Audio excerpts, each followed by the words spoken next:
as you enter, you guys can go ahead and put your name, your state or university, your degree, how far you are in your degree program in the chat box, and what do you hope to gain from this session. And we're going to start in about 2 minutes.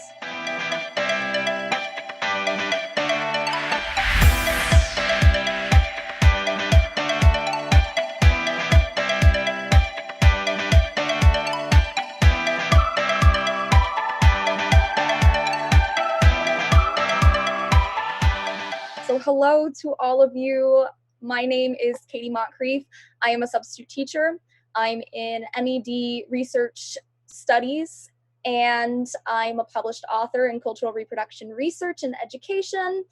And I tend to do workshops and webinars to kind of help other aspiring educators. And I really want to make sure that you guys are getting the professional development that you can put on your resume and that can help you in general. So this webinar's whole entire purpose, it was put together because it gets a little tiring whenever aspiring educators ask or look online for advice. Hey, so what's some advice for a first-year teacher? And usually it's just like, build relationships, get along with your administration, make friends with your other teachers, keep your students engaged, know your content. That's amazing, that's great, awesome, but how? How do I do any of this? It's really pretty fancy words. I don't need pretty fancy words. I want to get a little bit further into this. I want to get an actual checklist I can go through. So I tend to go a little bit fast in workshops whenever I give these. Please know all of this is being recorded. It will be sent out to you, as well as the PowerPoint to this and a 4-page resource sheet with a bunch of links. In addition, I also put together a packet for making a teacher resume because that would take approximately 6 hours to go through. So I made sure to label a teacher resume packet, and I will send that out to you so we don't have to waste time on going into the nitty-gritty details about that.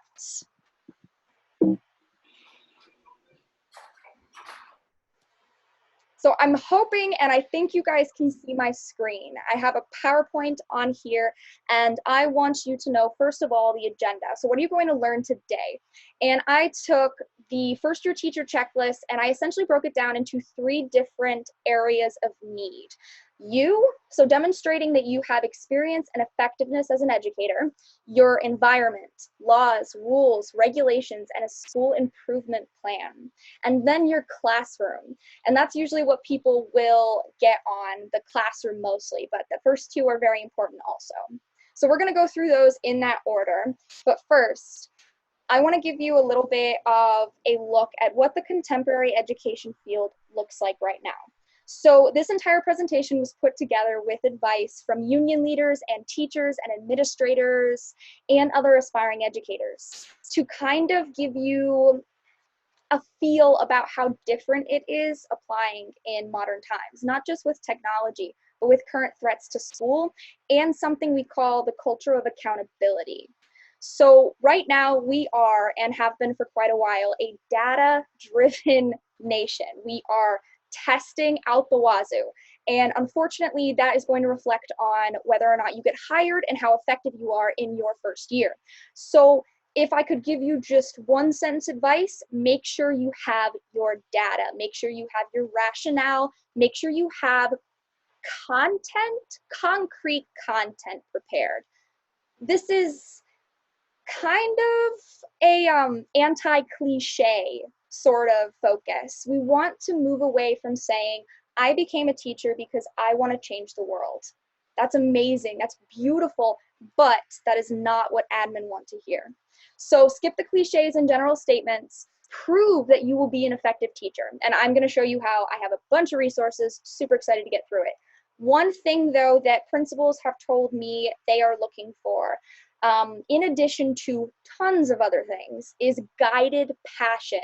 So having passion for teaching is really, really awesome, and you definitely need it, but it needs to be guided. Who are you? How did you get here? Why are you here, and where are you going? Principals don't want nihilism. They don't want people who just roll with the punches. They hired you for a reason, and that reason is to help the school get better. So you shouldn't just be hired and then think your job is done. Awesome, I'm gonna blend in, go with the flow. Principals don't want you to blend in. And I actually have a quote here, I believe, from a principal. Yes, so a principal told me one of his biggest fears in hiring is that you just blend in. That's not what they want. They don't want you to go around stirring the pot and telling current teachers they're dinosaurs and they need to change their ways and, oh, your teaching strategies are way better and modern. But they don't want you to just go with change things. They want you to make an impact. So in general, for hiring process, they're going to judge whether or not you are going to make an impact. So before we get started, the best general advice I can give you, just in general, is start a running document of ideas, discipline, designs, books, anything you really like.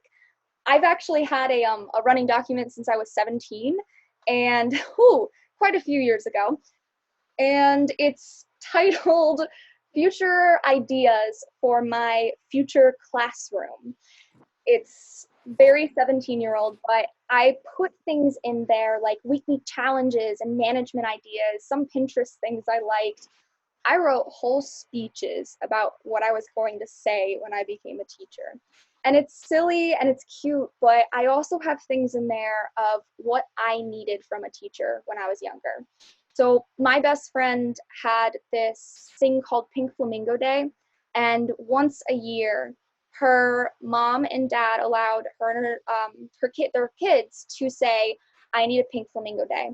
And no questions asked, it would be a mental health day. Their parents would take off work if needed. They would make sure the kids stayed home and had ice cream or movies, or they did a beach day.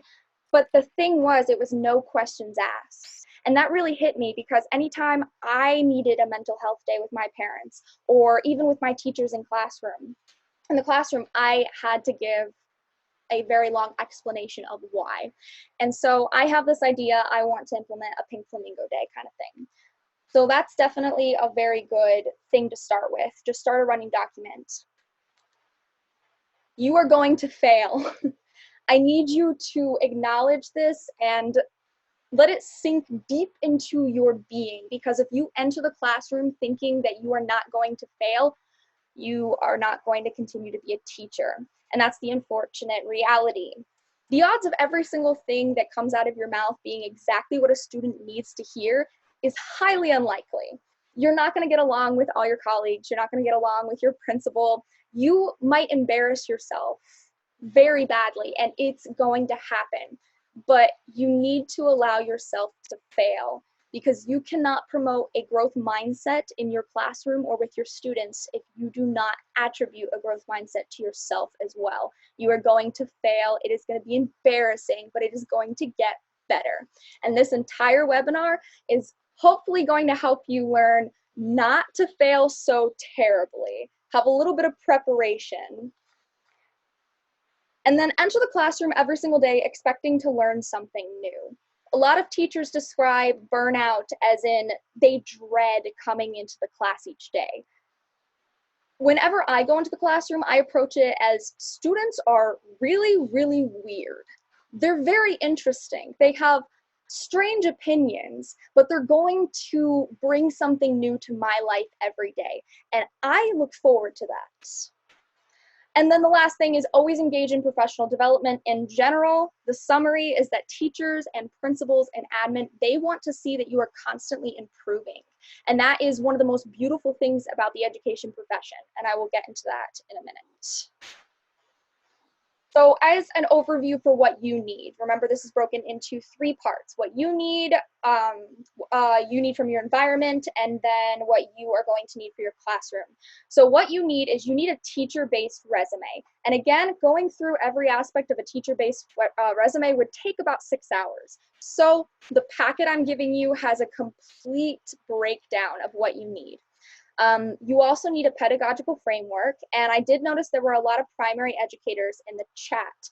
For some reason, and there are people from all over the United States here, so I can't speak for every state, but for some reason, pedagogy isn't covered very much in elementary levels. And then as soon as you get hired, it's suddenly everywhere. Like, oh, I needed to know this. Odd. So pedagogy, teaching philosophy and educational philosophy, experience, which is in general, trainings and conferences. If you guys can, try and do as much professional development before you get hired. Something like this counts as training. One of my chapters at my university, because I'm earning my master's degree right now, is we host a lot of these types of workshops, and they count as trainings for professional development with trauma-informed practices and toolkits. Put these on your resume. Certification, so that both means teaching certifications, and you guys can get CPR, mental health certifications. There are a bunch of different certifications out there you can do online, and it's pretty awesome. If anyone has heard of micro-credentials, also, NEA offers those. Professional social media accounts. This is one of those things that is a modern requirement. That is something administrators ask about a lot. They want to actually see that you engage on social media, but they want to make sure that it's education-based. So they're going to find your other social medias. That's just the general understanding. They're going to find them. But make sure they also find a professional one. Promote the education profession. Show that you are able to communicate. Being able to use social media shows that you can communicate with students. Teachers love that. And then an e-portfolio, that's, again, another general one you guys have probably heard a million times. And then interview practice, and I'll go over that one near the end. So know who you are. So the ones next to the check marks, I'll go over very briefly because they are a little too in-depth to try and put on a document and then just send to you. So if you guys don't know what pedagogy is, it is essentially, summarized very, very simply, how you teach. And before you go even interview at a school, you need to know what your pedagogical framework is. How are you going to act in the classroom teaching-wise? What is your strategy and your approach to teaching? So for me, I enjoy critical pedagogy.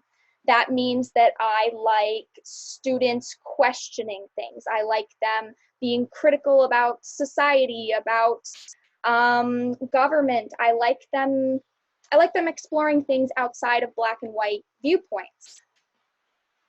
That's it. Pedagogy seems like such a difficult thing, and it's such a weird word to pronounce and use, but pedagogy is something that if you say that in your interview or if you have it on your resume, teachers are like, wow, okay, you know, something professional. So pedagogy is just going to be how you teach. Are you focused on trauma-informed practices, which means you understand that there are adverse childhood events that affect children's learning now. So your teaching strategy is centered around making sure that you are supporting those students in your classroom. Is your pedagogical framework culturally responsive? Do you want to make sure all cultures are represented, that there isn't like a one-sided view for anyone in your classroom? That's it. Social emotional learning. You want students to self-reflect. So my biggest advice is pick a pedagogical framework, work with that. You're going to want to mention it on your resume, and that is something you are going to want to explore later in life. That's definitely something that teachers and administration and schools like to see. And I just explored a little bit more. Pedagogy is just a term to help us understand and describe how teachers nurture and sustain and transform learners. So there's 5 basic approaches. They are a little confusing. Just use the resources I give you in the packet to pick your own pedagogical framework and run with it. So an educational philosophy and a teaching philosophy are actually different things, and you're going to want to have both of these, and I will explain why these are important. One, you put them on your resume at the top. I know most resumes say you want to put like an objective there. You don't want to put your objective there on a teacher resume. Let's see, out of the 12 principals surveyed for this, it was about, I think, 4 that said objective, and the rest of them wanted to see a philosophy of some sort or a summary of professional development. So an educational philosophy is what you think the main purpose of education is.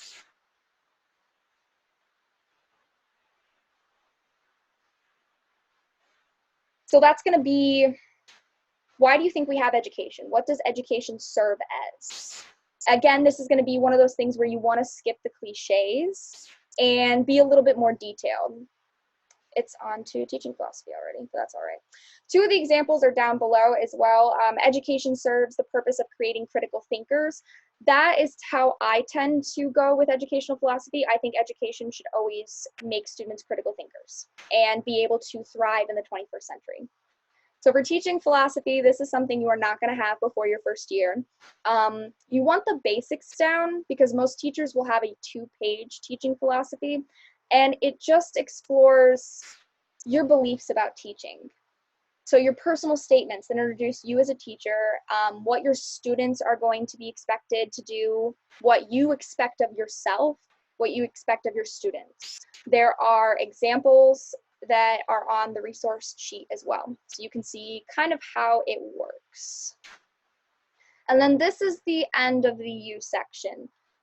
And the whole point about the U section being first, the first thing you need to do before you check off anything else on your checklist is you need to know yourself.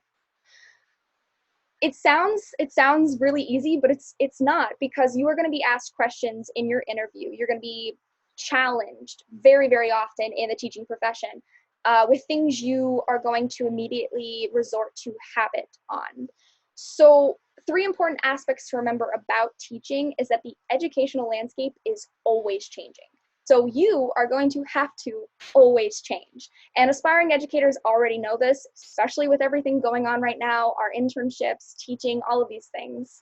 I'm so sorry, my undergraduate friends. And it is a profession where you, as an educator, are constantly growing. And then the really, really important thing to notice is that it is habitual.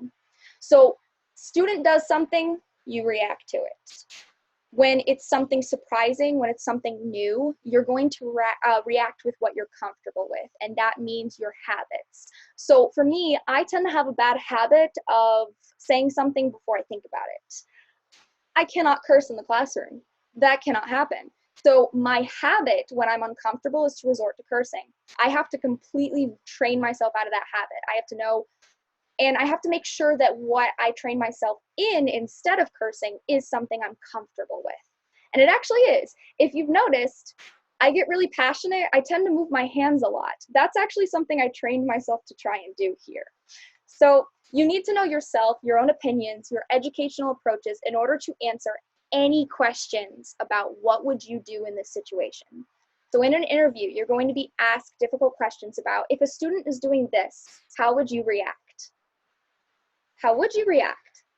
I did this practice at a conference once, and I had no idea how I would react. This is such a complicated situation. And if you don't know how you would react, most likely you're going to resort to habit. That is something that cannot happen.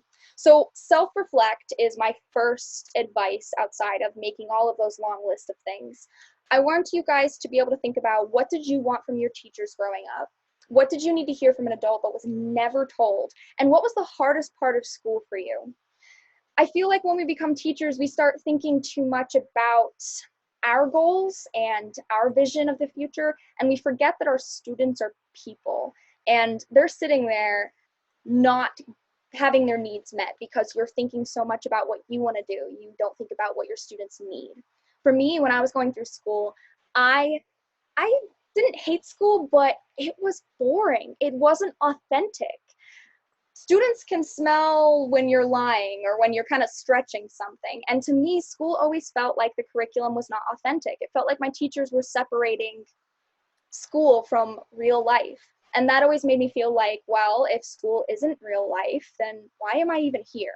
So you need to make sure you know yourself, your own purpose, your opinions, so that you can move on to supporting your ideas and your goals and reaching them.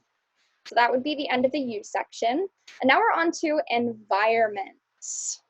So environment, again, is something that is kind of really skipped. So first you establish yourself, your own opinions, your pedagogy, your teaching practices. Now you need to move on to your environment. So this is more so after or during your hiring process. The first part would be, you definitely need to do it as an aspiring educator. But for your environment, This is right before your interview. If you are going to interview at a school, say Jackson Heights Middle School, and you know nothing about that school, they're going to turn you away. You need to know their school improvement plan, which I will go over, state laws, standards and tests, teacher and student rights. You need to know ethics, federal, state, school rules, order of authority. Who's the superintendent, the laws and regulations, the data of that district, the data of that school, how many paraprofessionals they have, what are the new initiatives they're implementing. One big thing that admin was saying not a lot of teachers think about is that that school is already implementing strategies to improve. If you want a job there, you have to be able to work with that school and help improve it. So knowing your environment is such a super big thing. So a school improvement plan is essentially a school gets together, decides what isn't working, what they need to fix, how they can fix it, and then they assess whether it is improved. So it's like a science experiment almost, except you really, really need to succeed in it. There's no hypothesis. You are going to succeed. So school improvement plans are continual processes, and when you go in for an interview, you are going to want to have researched the school improvement plan, which can encompass professional development for teachers, new ways to communicate with parents, new ways to support students who need it, students with disabilities or accommodations. You need to know how that school is improving and where you fit into that plan. One of my colleagues was just hired at a arts, I think fifth grade, fourth grade art school, and she pulled out whole file of papers. All right, your improvement plan is absolutely incredible. I feel like I could really, really have an impact, and I can help with this and this and this, and I think this is great, and I'm so excited to get started. And the panel was like, whoa.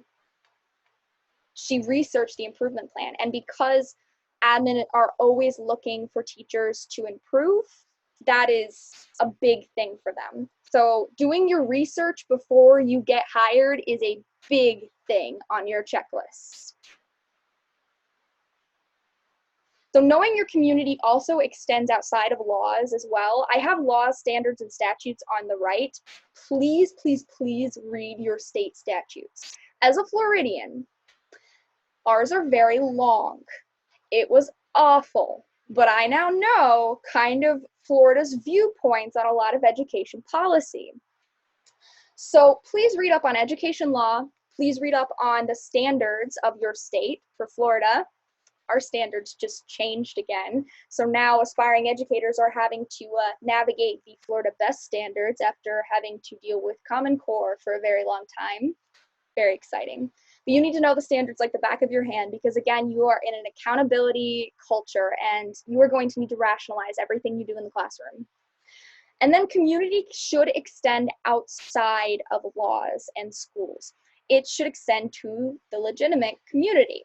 So research the area you're in, research what is offered, what kind of organizations, are there food drives, family support centers, are there mental health support centers, where can you donate books, where can students get free books. I would definitely recommend joining online parent and teacher communities, and that was actually recommended by a parent who said that the easiest way for not only parents and teachers to understand each other better, but also work towards supporting students more is by joining these online Facebook groups. They gave Facebook as an example, but probably there's some Twitter ones. Apply for grants and assistance programs, and there are links to that in the packet I will send. And classroom supply grants, there's professional development grants, there's humanities, there's STEM, there are so many grants that you can apply for. I know NEA has one as well, so that is another really awesome thing. I put the Teacher's Pocket Guide to School Law on here because it is a really good comprehensive pocket guide towards school law. It's great, but it is not the only thing you should research. That's more in general. Again, the best thing you can do is know your community, know your school, know the district, know the state, know the laws, know the standards. It is all a very data-backed contemporary society currently. So you are going to want to be able to back everything you do. Now this is the last one, your classroom. It's incorrectly labeled number 2, but it is number 3. So your classroom is one of the biggest preparation areas, and it is going to take you a while because, once again, teaching profession is always changing, but aspiring educators usually have in their first year the biggest difficulty with classroom management. And classroom management comes with experience. There is really no way around that except trying to prepare fallbacks, plan A, plan B, knowing your own strategies and approaches because everyone has different approach for discipline, and then 2, actually writing it down and making a plan for it. So a classroom management plan is one of the biggest things that aspiring educators do not do. My classroom management plan ended up being 32 pages, and I definitely went way too in depth with that, but it is highly recommended that you think about how your classroom is going to be run, because if you don't hit all those little nitty-gritty corners, when you get into the classroom, again, you're going to fall back on something that's habitual. And you really want to make sure that you have your strategies and what you want to happen in your classroom in your head at all times. Make it run like a well-oiled machine. And your classroom management plan is not going to survive your first year. It will absolutely not. It is okay.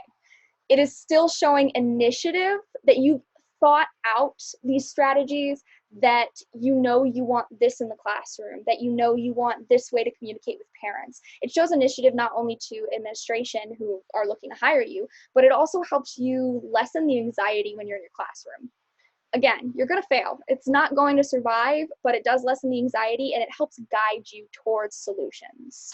So that is definitely an important part of that. And I have a couple basic examples on the PowerPoint right now. It's a lot more in depth than that. There are classroom management plans for elementary, for secondary in the resource paper I'm giving you as well. So don't worry about that. And then classroom management plan broken down a little bit more into sections. My advice is you need to start thinking about, again, what do you want in your classroom? I can't tell you how you want to run your classroom. So think about it. Do you want to have a turn-in bin for homework? What's your absent policy? What about your testing policy? Are you going to allow test corrections? For me, I was always upset with teachers that didn't allow test corrections because I wanted to actually learn what I did wrong, and getting a little X and telling me, sorry, that choice was wrong, doesn't really help me understand why. So it's really going to be based on your experiences. Your entire classroom is going to be based on your experiences, including your management plan. But think about what you wanted as a student and try and go from there. Don't make anything too complicated. I know there is so much complication on this PowerPoint slide, but try and keep things simple with your classroom management plan. Cover all bases, but don't make it, when this green light turns on, the students are gonna do this, and then they'll know that this happens when this happens. It won't work. I admire primary educators so much because I cannot imagine how classroom management goes in a primary classroom. You have a lot of different bases you have to cover.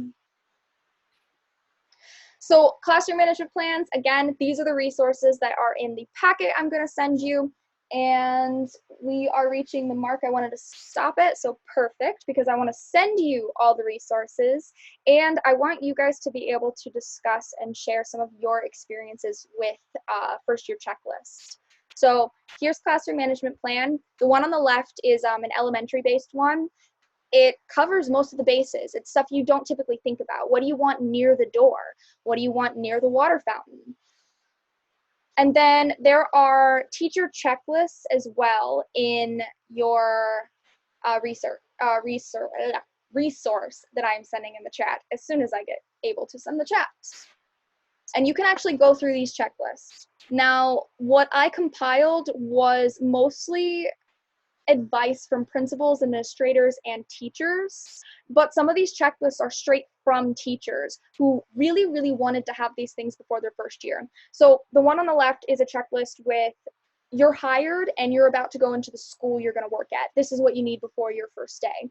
The one in the middle is more so pulled back. You can think about what you need right now when making a classroom management plan. And the one on the right kind of covers more curriculum, students, classroom, district, faculty, staff, school. So kind of tried to give you at least a little bit of everything, because by now, especially for some of you who are almost graduating, you should have a classroom management plan written out. So I also included a lot of strategies and activities. There's a whole pedagogy list, some tools to use in the classroom, because when you're buying supplies for your classroom, you're going to have to budget your money. And you're going to maybe get some grants. Sometimes the schools will actually get assistive tools for you. Not always though, definitely not always. So I have some activities and strategies in the resource as well. Okay, so what now? I gave you all these different things to focus on with a checklist. So these are my suggestions moving forward. You need to craft your teacher resume. And again, the teacher resume is very in-depth. I'm sending you an entire packet breaking it down. Begin a running Word document with ideas for your future classroom. You don't need to title it like that. I was 17. As you begin to collect these ideas, start writing a 1 to 2 page teaching philosophy with your favorite strategies.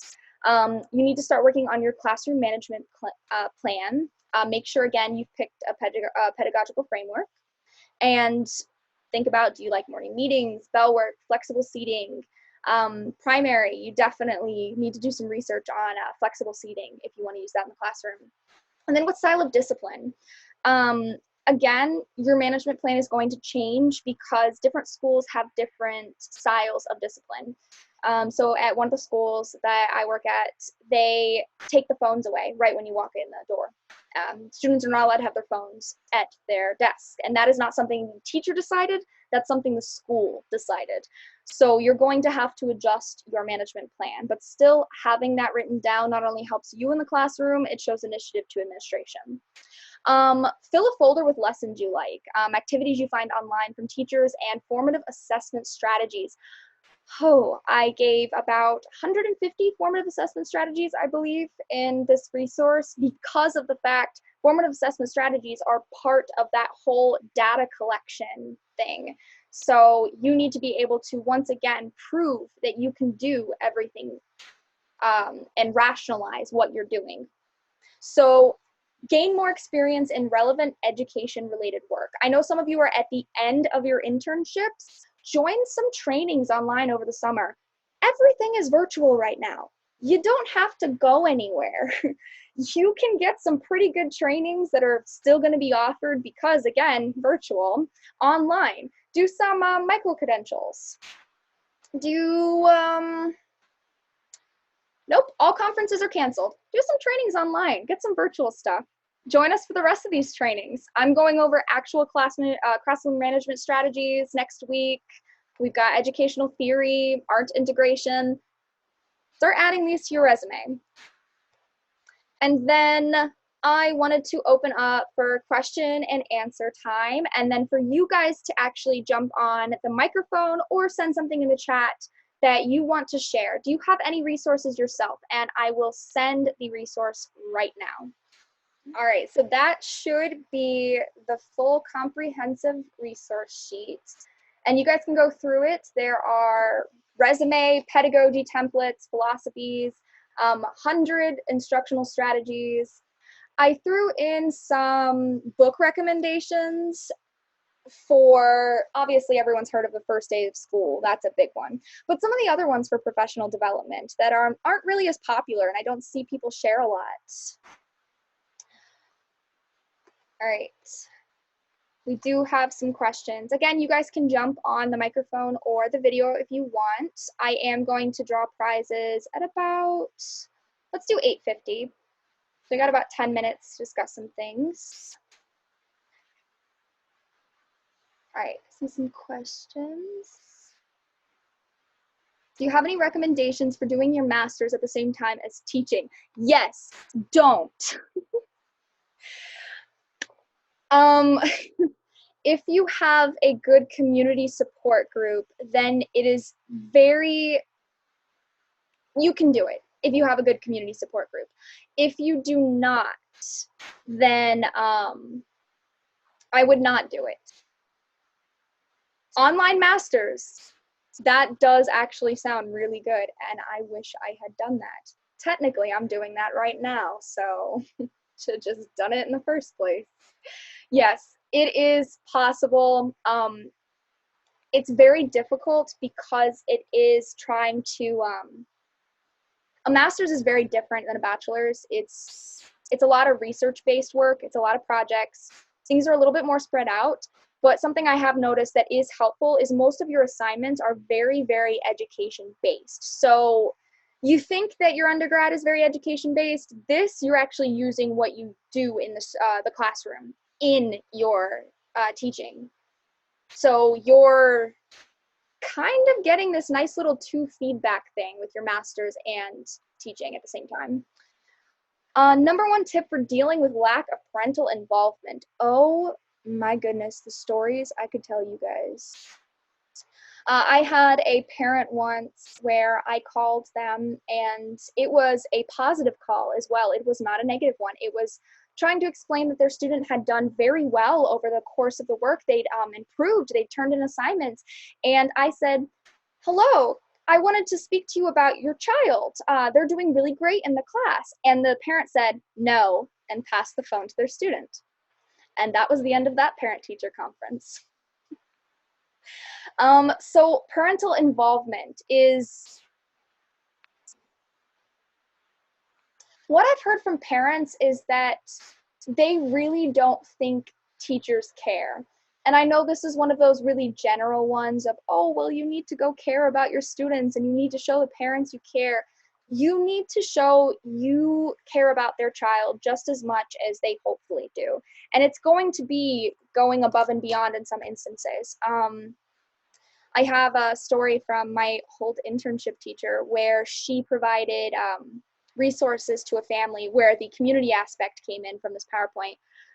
She provided these community resources to the family. The family did not speak a lot of English. The parents did not understand a lot of what was going on. They were very angry at all the teachers all the time.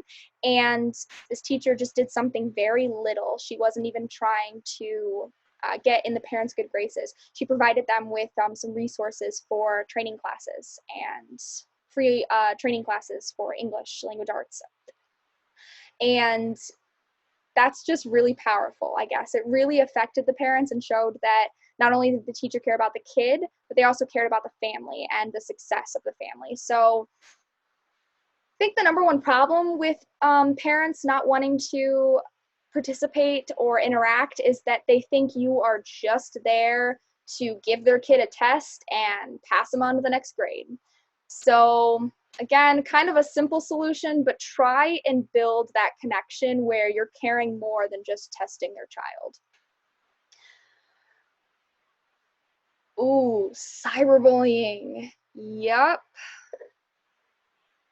That is a really, really rough one. So my undergraduate internship was actually with Florida Virtual School, and one of the issues was cyberbullying. And it's never how they portray it. It's never really how they portray it in movies or TV shows.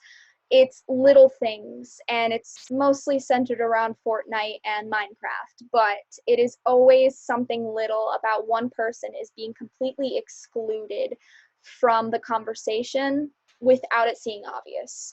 And it's usually, for cyberbullying, especially with online instruction, an annoyance thing. It's the person who is seen as annoying. And so it's not seen as bullying because it's seen as justified.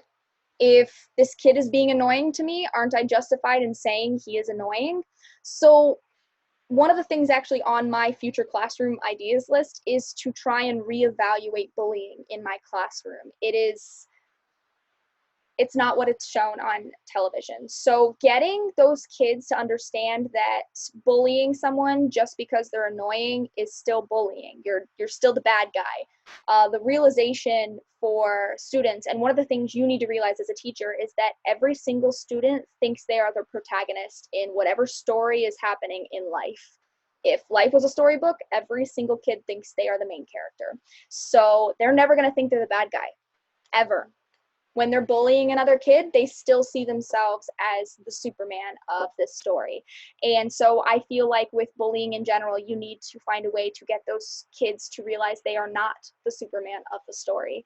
They are the bully, and they can change and be better. So that would be my advice for that. Still got a couple minutes left. What is the biggest difference in classroom management with primary grades and upper elementary grades? Oh, okay. So you're asking the secondary major to answer this, but I have taught in a primary classroom before. Secondary, okay, so with second graders are just figuring out adults can be wrong. They're just kind of slowly on that precipice of realization for most second graders. They're still kind of testing the boundaries a little bit. And as you get up to the upper elementary grades, they are going to test the boundaries every second of the day until they realize how strict you will be in the classroom.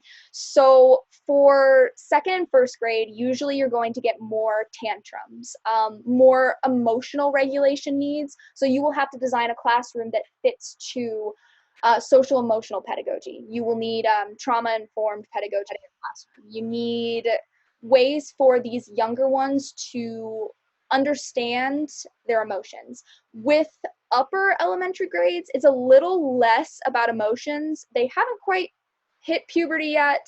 They're not little anymore. They are definitely realizing adults are not infallible human beings, and they are going to test every boundary in existence because they think they are not so the center of the universe, but again, that main character in the story. They've realized they are living human beings, and they're going to explore the heck out of that, which means challenging the people in authority. So for upper elementary grades, you are going to have to navigate the fact that students are realizing who they are and also realizing who you are. So best bet is making sure you have the respect of your students for upper elementary. When you're younger, in the younger grades, you automatically have the respect of younger students because that's just what they've always known. They're kids. They normally respect adults, typically. When you start to get to upper elementary, that is where that respect wavers. So building that respect would be my advice. Student independence, yes. Yes. Oh man, that's such a good point, Carla. Perfect. That's usually talked about in middle school, but it is so important with 4th and 5th grade. You are going to want to give them choice in the classroom. That is a really good classroom management technique. Giving you all sneak peeks of next week's workshop. Giving students choice is a responsibility aspect. It makes them feel like, again, they are in control. As you go from 5th grade to downward spiraling through the lovely pit that is middle school, students feel completely out of control. So giving them little ways to gain that control back is a great classroom management technique students don't even realize is happening. Yes, definitely. Yeah, the respect thing. It's odd. And it really does suck, but most students think that adults don't respect them at all. And it's because adults typically don't respect them. We look at kids and we think, yes, mini human beings, or mini versions of ourselves, or mini version of their parents. These are living people. They have opinions, they have goals, they have attitudes, and they have no idea what those opinions, goals, and attitudes are. That's a big thing. Kids are still figuring themselves out. At this point, most of us have figured out who we are, so we're able to focus on other things in life. for students, the best thing for a teacher is to recognize that these kids have no idea who they are at all. Sometimes they don't even know what they're doing. I look back on things that I did when I was, 10 years old, and I remember thinking, this is awesome at that point. And then now it's like, I was not a thinking person. I was just reacting. I was just doing things as they came to me. And understanding that most students are living life just reacting to things as they come to them is a big part about making sure that you are going to be a good teacher right now, unfortunately. All right, so I do have 2 amazing books to give away right here. And this one is The Fierce 44, Black Americans Who Shook Up the World. And there is even a gigantic poster in the back you can use in your classroom. And then this one is Wondrous Women Who Changed the World. And they're both completely new books, absolutely gorgeous. And there are little people creation things in the back. I'm not sure what you call these. But they're the little box people you can put together. So fun, cute little activity. And I have everybody's names up here. Weiser, I believe. Tristan Weiser.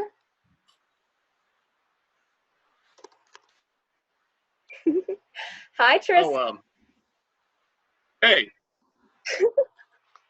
Well, you won these books. Where are you from, Tristan? I'm from Bakersfield, California. We just completely shut everything down, even the library. Yep. We figured most of the stuff would have to be shipped off after Corona kind of passes. But we have your name down. You won these books, so we will get those to you. All right, guys, and that is it. So thank you so much for attending this webinar. Again, we have a lot of really awesome webinars coming up, so please attend. These books were special new ones bought, but we are giving away some baskets of books as well at different workshops. So we have a lot of prizes, and for some out-of-state members, if we do have more out-of-state people win, we will be giving away a gift receipt instead of shipping a basket. So thank you guys so much for joining. Again, the webinar recording is going to be sent to you in addition to the resource sheet again. So bye, everyone.